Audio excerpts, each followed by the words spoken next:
Hi, my name's Philip Brown and I'm the Bearded Math Man. This is the third part of exponents, and it's the second part of dealing with exponents that are negative and involve division. So let's get started. Let's begin with a little thought experiment. If you could change the sign of any exponent in this expression to make it true, what would it be? Because as it is right now, x to the fifth divided by x to the fifth would equal 1, not this. So what could you do to change this to make it true? Maybe you put one right here. Or what if I let you use more than one negative sign? There's a lot of different ways to do that. Anyway, the whole idea is to get you to think about the relationship between negative exponents and division. Let's talk about some strategies to help you simplify some of these exponent problems, because they get really ugly and they get very complicated. So what I've done here in the middle, I've made a list of the properties that we have at our disposal, the rules or the shortcuts, whatever you want to call them. These are the things we have at our disposal to simplify this.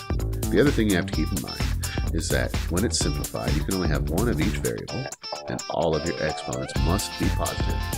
So let's get started with some strategies to help you solve these equations. So let's get started with some strategies that will help you simplify these. These get ugly and complicated and they can be overwhelming. One thing is, there's no right first step.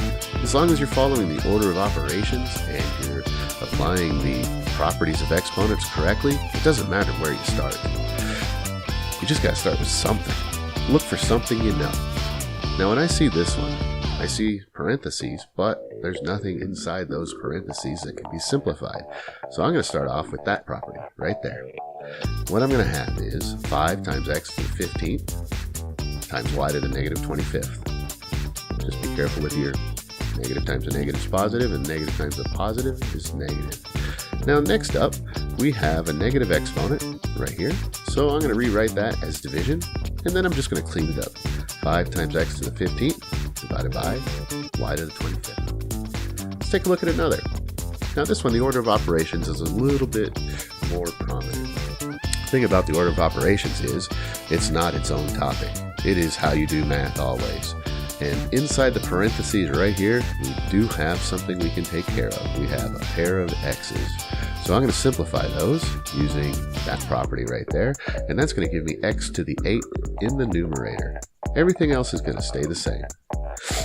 All right, next up would be exponents. And I have an exponent out here that I need to take care of. That's this rule right here, or this property.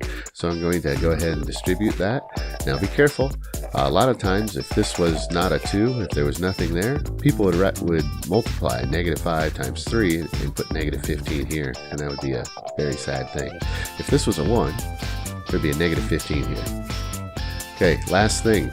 We need to take care of all those negative exponents and rewrite them as division. So these two will be in the numerator. Sorry, these two will be in the denominator. This will be in the numerator. There you go. So that was short and sweet, but I hope it was helpful. I hope you have some tools that you can use to help answer those kinds of questions. If it was useful, you could really help me out. You could just click like or share and tell your friends about it. You can share it on social media and leave me a comment. Let me know what you liked, what you didn't like. Let me know what questions you still have. Anyway, thank you for watching.